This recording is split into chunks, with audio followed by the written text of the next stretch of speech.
12 संतरे का क्रय मूल्य 9 संतरे के विक्रय मूल्य के बराबर है। 10 संतरे की छूट 5 संतरे के लाभ के बराबर है, तो लाभ परसेंट एवं दी गई छूट परसेंट में अंतर ज्ञात कीजिए। What is the difference between given discount percentage and profit percentage. देखो भाई 12 संतरे का क्रय मूल्य, तो 12 संतरे का इसको क्या हो गया,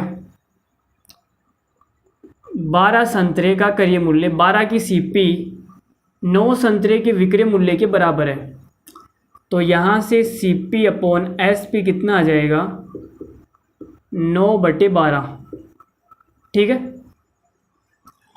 और सवाल में बोला हुआ है कि 10 संतरे का छूट, 10 संतरे का डिस्काउंट 5 संतरे के प्रॉफिट के बराबर है। तो यहाँ से 5 एकम 5 और 5 दूनी 10, तो डिस्काउंट बटे प्रॉफिट कितना आएगा, 1/2 आएगा। कितना आएगा, 1/2 आएगा। सही है ना। यहाँ भी काट दो ना यार, 3 से काट दो, 3 तिया 9 और 3 से कटेगा 4 बार, तो यहाँ 3/4 आ जाएगा। कितना आ जाएगा, 3/4। तो आप ये बोलोगे कि सर जो सीपी है वो मेरी 3 है और जो एसपी है वो मेरी 4 है, मतलब 3 का जो माल है वो 4 रुपये में मैंने बेच दिया, तो मेरा प्रॉफिट कितने का है, 1 का। मेरा प्रॉफिट कितने का है, 1 रुपये का। लेकिन यहाँ पे प्रॉफिट कितने का है, 2 का। तो मुझे इसको भी 2 बनाना पड़ेगा भाई, प्रॉफिट तो सेम होना चाहिए ना हर जगह।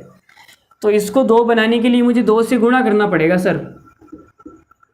2 से क्या करना पड़ेगा, गुणा।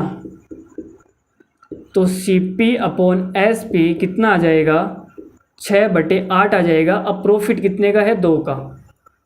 ठीक है। तो भाई यहाँ पे मैंने लिख दिया सीपी, यहाँ लिख दिया एसपी और यहाँ लिख दिया एमपी। ये समझाने के लिए लिख रहा हूँ, बाकी कोई लिखने का मतलब तो है नहीं। देखो सीपी कितनी है, 6 और एसपी कितनी है, 8 और 2 का क्या है, प्रॉफिट। अब यहाँ पे देखो डिस्काउंट कितने का है, 1 का। 1 का डिस्काउंट है, तो एमपी कितनी हो जाएगी, 9। भाई 9 में से 1 माइनस करूँगा तभी तो 8 आएगा। तो ये मैंने सेट कर दिया भाई अपने हिसाब से। ठीक है। क्या कर दिया मैंने, सेट कर दिया। अब सवाल में पूछा गया लाभ परसेंट, तो प्रॉफिट परसेंट कितना आएगा भाई, 2 रुपये का लाभ है मुझे 6 पर, तो ये आ जाएगा 1/3।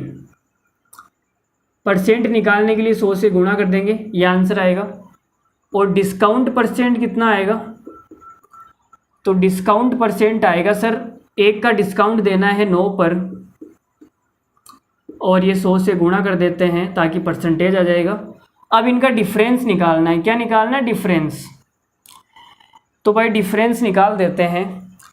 तो मैंने कहा 1/3 माइनस का 1/9, और ये 100 मैंने कॉमन ले लिया, तो ये कितना आ जाएगा, 9 माइनस का 3 बटे के अंदर 9 आएगा। गलत कर दिया मैंने, है ना। एलसीएम आएगा 9, 3 तिया 9 माइनस 1, तो ये आ जाएगा आपके 2/9, और इंटू आएगा 100। 2/9 का मतलब कितना होता है, 22 सही 2/9%। यही बताया था भाई मैंने आपसे कहा था कि 11 सही 1/9% का मतलब होता है 1/9। अब यहाँ 2/9 है तो 2 से गुणा करूँगा, तो 22 सही 2/9% हमारा सवाल का आंसर आ जाएगा। इस सवाल का जो आंसर है वो कितना है, 22 सही 2/9%। तो इतना लंबा सवाल नहीं है भाई ये तो मैंने आपको एक एक चीज़ समझाई है। आखिरी सवाल है तो मैंने सोचा भाई एकदम बढ़िया डिटेल से समझा देता हूँ ताकि कोई दिक्कत नहीं आए, नहीं तो मैं ऐसे ही कर देता, इतना लिखने की ज़रूरत कहाँ थी। ये वाला लिखने की ज़रूरत ही नहीं थी, मैं आपको डायरेक्ट ही मुँह पे समझा देता इतनी सी बात तो। बट मैंने सोचा आखिरी सवाल है तो पूरा लिख देता हूँ ताकि बढ़िया समझ में आए बच्चों को। तो भाई हमारी क्लास